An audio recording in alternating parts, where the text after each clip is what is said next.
Well, hey there, and welcome to the bathroom of the dollhouse for another reading from The Secret Language of Birthdays by Gary Goldschneider and Joost for August 7th, the day of the double agent.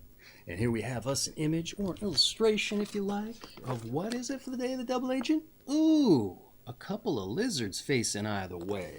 A couple of lizards. I would have thought of a different reptile to come to mind for a double agent. Say a snake? Ooh, well, I suppose it depends which side you're double agenting for, right? Okay, hey, is it August 7th and it's your birthday today? Well, if it is, I just want to extend you a heartfelt happy birthday. And if you find this video long or maybe shortly after your birthday has already come to pass, I hope you had a happy birthday.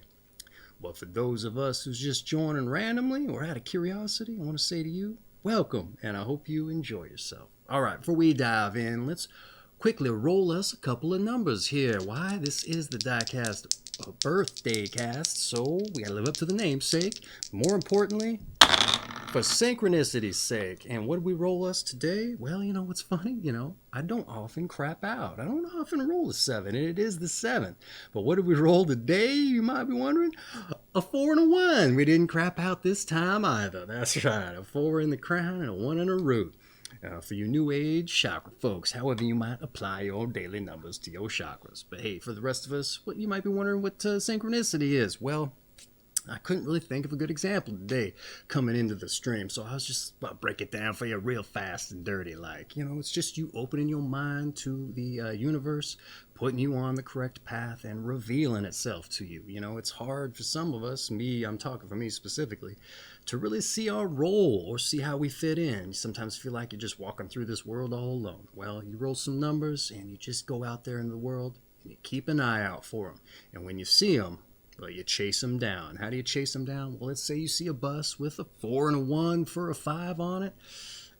You get on there for a couple stops. You wait until you see something else that's telling you, it's beckoning you to get on or get off, or stay on or get off. Maybe you look out the window at the next stop and you see someone with a hockey jersey with the number 5 or a 41 or a 14 on it.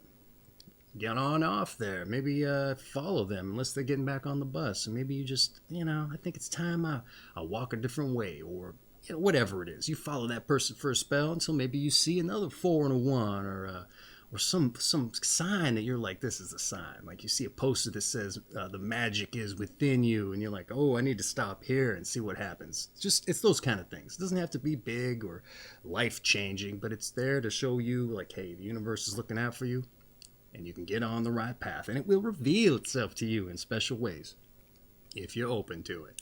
In any event, hey, if none of that works for you, at least you got out of the house and you got some miles in, right? You got some calories burned. But in any event, hey, let's get serious and dive in with your birthday.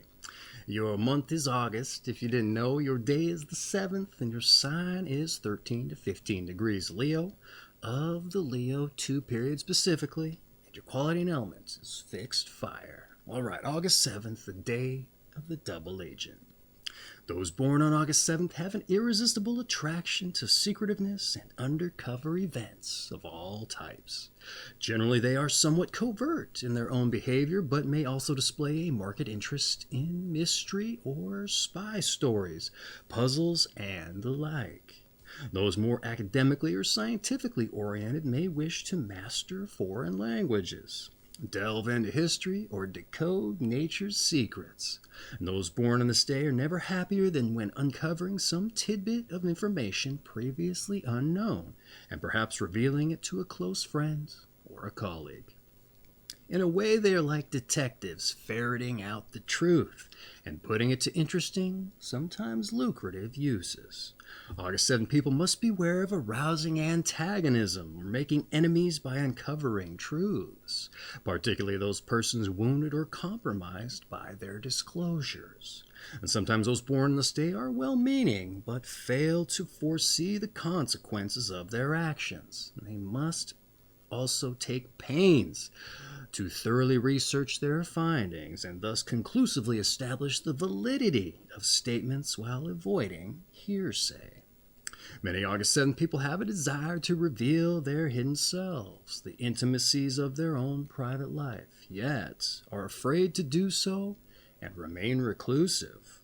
And sometimes they have only one very special friend or family member to whom they can confide with confidence. But even someone as close as a wife or husband may live for a lifetime with an August 7 person and still not be aware of a secret world which they inhabit. Perhaps this is because those born on this day are often expert at playing two or more roles.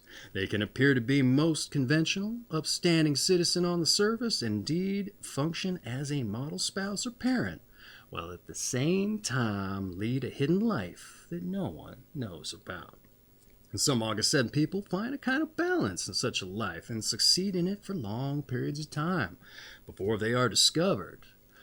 Perhaps posthumously. I always get that word mixed up. I had to learn how to pronounce it. Posthumously.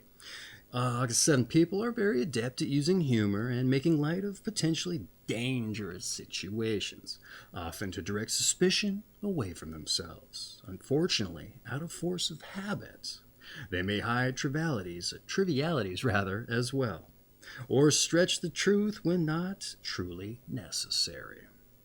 For some born on this day, it may even become difficult to give a straight answer or relate facts succinctly. Embellishments may also creep into their storytelling along with an accompanying desire to please.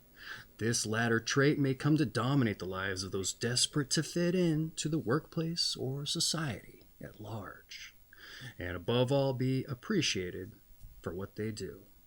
All right, hey, what did I have to say about your birthday breakdown? Let's get into some notes, all right? An irresistible attraction to secretiveness and undercover events of all sorts. Ooh, very interesting. I haven't read anything quite like this in the previous birthdays I've covered here. Let's see, and you're covert in your behavior. See, I like that they provided a suggestion to become a polyglot to those scientists and academics. And for those of you who aren't familiar with that word, it's just someone who has a mastery of a variety of different languages. But hey, if you've got a penchant to become a spy, well, you can't just be one, can you? You have to have a good backstory. That's right. So you're a scientist or a historian discovering great mysteries. Well, you gotta throw folks off the scent, right? So yeah, make sure you get you a good backstory. Learn you some languages, that's right. Yeah, I'd argue it's alluring for anyone to discover secrets or unravel a mystery, all right? But it's interesting to consider it might just affect you to a much deeper level. Okay, some of us, we might like puzzles just fine, but, maybe it really gets your blood flowing. I think that's kind of interesting. All right, see. And if you can present or do, you can do all these things in a lucrative or useful fashion, creative ways, and ways that benefit us all, that's great. Figure out that synthesis of how to use those things you've got a good desire for and bring it to the fore, right? Make some money off of it. But be careful with truths you uncover. Yeah, I'd agree. I'd say the word antagonism, it might not be strong enough for those that you could antagonize by revealing their truths and airing their dirty laundry. Antagonism might be a bit weak. They come after you with murderous intent in their heart, right? As to this hidden life, I don't know about this secret double agent lifestyle myself. I don't know how you keep the lies straight if that's something that you're into, or just weaving in those embellishments. I only do so for jokes. When there's a way to get the joke straight, and then it's like then I tell what the truth is. But for people that let the truth go, I just don't know how you keep them straight. See, my brain doesn't work that way. It's easier to keep track of the truth and not telling lies, for me anyhow. But if you're an expert, I may not agree with it, but I suppose I understand. If it's the tool you got in your toolbox, you're gonna use it, right? Any event, as to how you would affect some of these things, I wrote down here. There's a metaphor I often like to resort to, specifically, generally when you're trying to figure out your life's meaning and which way you're gonna lean. But maybe this applies a little bit. I'm not quite sure, but it's got like a double hidden life meaning, so I wanted to bring it up. So let's say you're a country music icon, right? And you just make all sorts of money. You pack the stadiums with your country music. But maybe inside, you always wanted to be a death metal singer, right? which one do you choose, right? Do you live out your passion for the death metal, or do you lean into what makes you all that money? And I'd say that that's that kind of inner turmoil that affects a lot of us. Maybe that's a little bit of an exaggeration, but that's the metaphor I often like to use. And it probably doesn't seem to really apply. But hey, I was just thinking, maybe if you was to put on a hood and go to a secret venue and then get your death metal out that way, it wouldn't affect your country sales. Because as you probably know, if you're a country singer, they don't want to see you playing that death metal. I was thinking of who probably led me to this metaphor. The old Garth Brooks there. He came out with a rock album, and he had a different personality, and that thing did not do well at all. Because his country fans just want to hear that country. So what he should have done is put a hood on, right? That's right. Not told anybody about it to get his death metal out. It wasn't death metal, but I think you get the point. So maybe just think about that. Find a way to be secret in your hidden life, or find a way to synthesize and come out with it with everybody. That's the work. You got to figure that out. All right. Here they make mention of lying when it isn't necessary as a byproduct of doing it all the time. And that's truly disappointing in my mind. That's something you drill down on that enough that it becomes a habit that you can't break. But most folks can probably relate with embellishing stories in a desire to please, right? Just be mindful of the potential embarrassment for being called out if someone knows otherwise. It's a slippery slope. That's right. I got a little off track there with my metaphor or whatever, but hey, something interesting to think about, right? So let's dive in with your numbers and your planets. That's right. Numbers of planets. A 4 and a 1 for the 5, even though it's the 7th day, right? Those born on the 7th day of the month ruled by the number 7 and by the planet Neptune. Because Neptune is the watery planet ruling visions, dreams, and psychic phenomena, August 7th people may be vulnerable to instability. While combined with the sun's effects, the sun rules Leo. These Neptunian influences may make for erratic behavior, unrealistic plans, or expectations, even association with unsavory characters. And those ruled by the number 7 typically enjoy change and travel, and this meets well with August 7 penchant for excitement. Right, what did I have to say about your numbers and your planets? I say this one's a little interesting because typically it's a copy-paste type job, and this one pretty specific here. I don't remember reading this for numbers and planets for number 7, so take that to heart. The planet of dreams, ruling visions, and psychic phenomena, and the sun.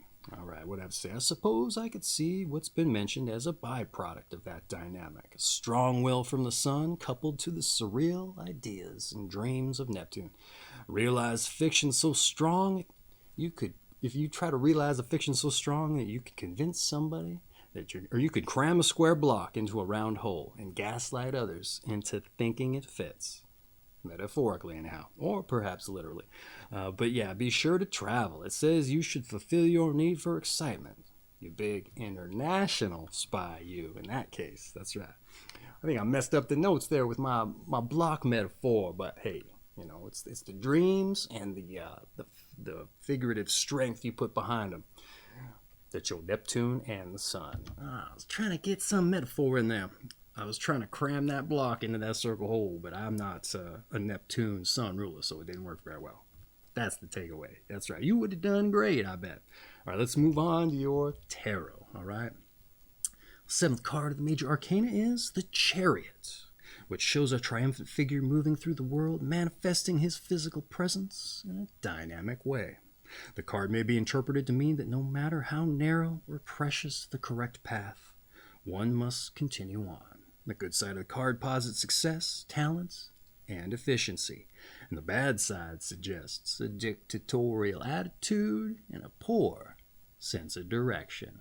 All right, this one was 100% copy-paste job. What I have to say here, talent and efficiency versus a dictatorial attitude and a poor sense of direction. Carefully, you don't append those positive traits to negative endeavors, I suppose, is the takeaway. The triumphant figure moving dynamically through life is sure to garner some interest. One would just hope there aren't any adverse, self-serving aims behind such movements. I also say you want to have a good sense of direction if you're a spy. especially an international one. You can get lost in those European cities pretty easy. I know from experience, all right? All right, let's move on to your health. The most prominent health dangers for August 7th people lie in the psychological realm. Some born on this day lose touch with reality too readily and thus exhibit extremely unstable behavior. Others strive to bring their lives into balance, but in doing so subject themselves to enormous stress.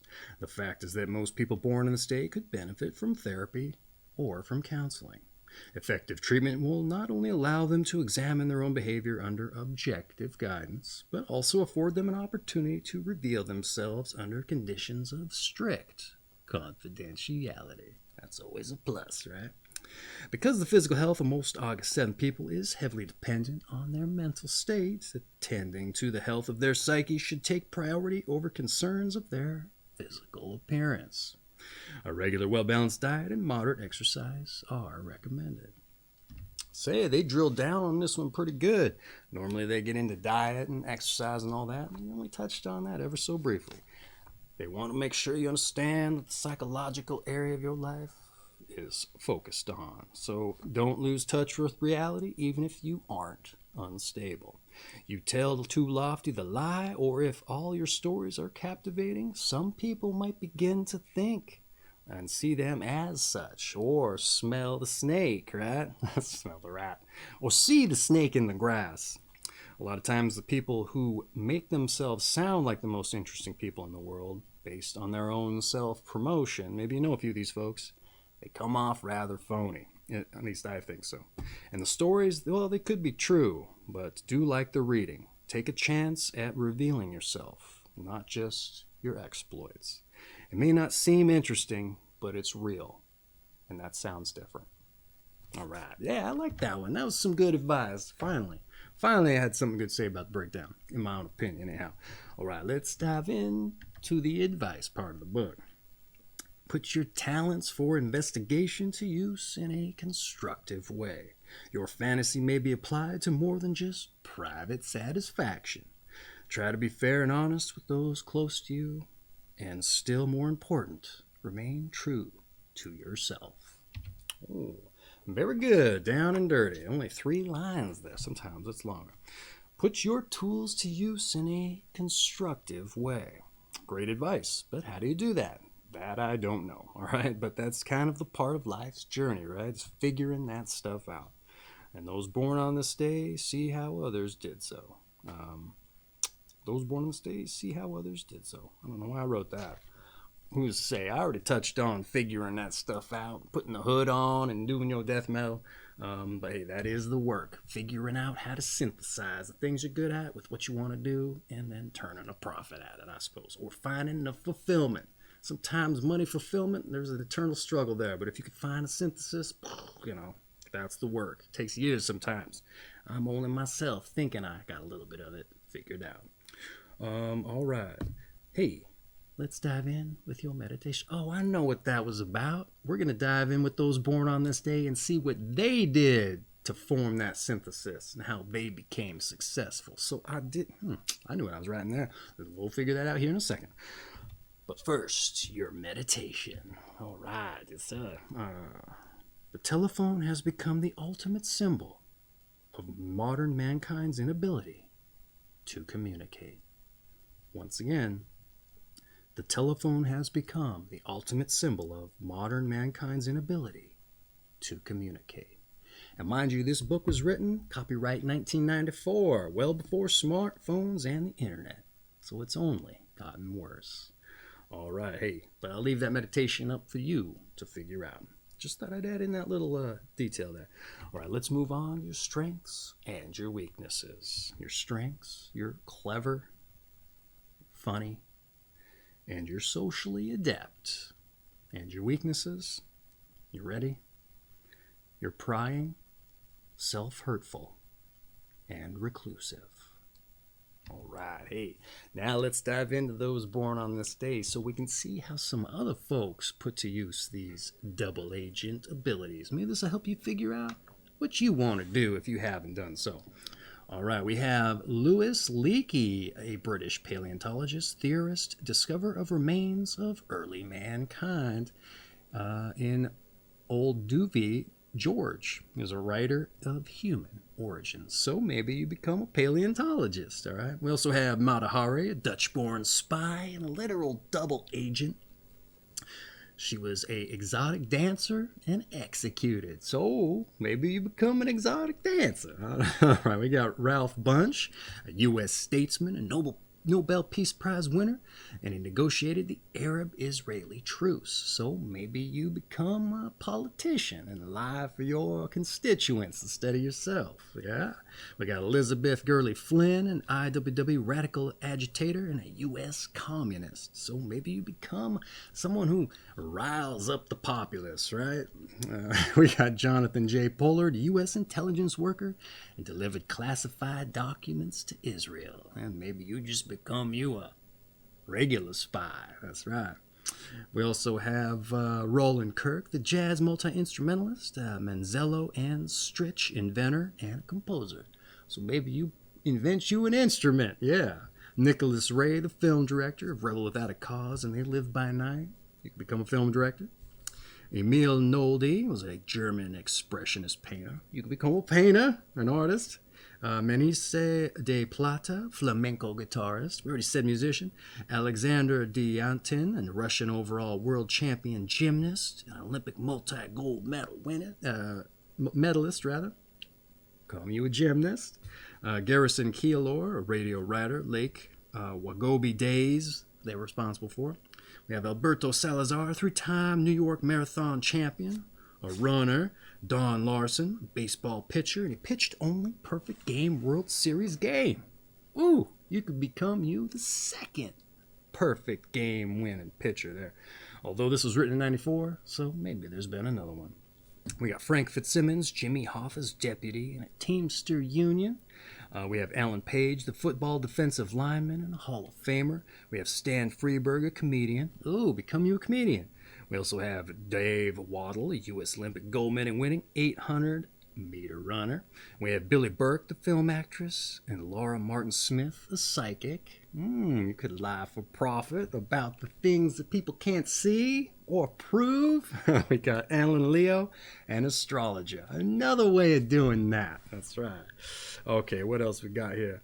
Let's move on to taking us out. So your season is summer. Your sign, once again, is Leo. And you are a Leo too specifically, and your quality and elements fixed fire. And now, my Lord, we're finally at the end of your birthday reading. This has been Secret Language of Birthdays by Garrett Goldschneider and Joost Elfers. August 7th, the day of the double agent. And if today was your birthday, I want to once again say happy birthday. And for everyone else who just joined us randomly, well, I hope you join us for your birthday reading. There's the affiliate link for this book down in the description if you're interested in picking up your own copy. I suggest you do, because you can probably get through it a lot quicker than I did for you. In any event, once again, happy birthday. And keep up the spying, but be constructive in how you do it. All right, take care of yourselves.